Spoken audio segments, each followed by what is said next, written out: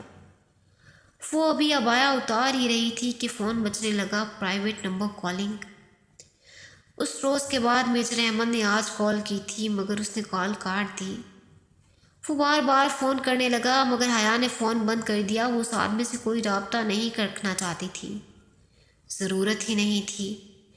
ابا ابھی اسپتال میں تھے، آج اسمین پھپھو اور فاطمہ ان کے پاس تھی، سو وہ اور جان گھر پہ تھے۔ وہ شام کا وقت تھا مگر روشنی باقی تھی۔ حیا چھت پر منیر کے ساتھ لگے جھولے پہ بیٹھی ابا کے گملوں کو دیکھ رہی تھی۔ آج ان پہ سائے نہیں گر رہے تھے مگر وہ پھر بھی مرجھائے ہوئے لگ رہے تھے۔ ان کا اس گھر میں خیال رکھنے والا جو تھا وہ اب خیال رکھنے کی پوزیشن میں نہیں رہا تھا۔ اس نے بہت سے آنسو اپنے اندر اتارے۔ ابا کے پودے اکیلے ہو گئے تھے۔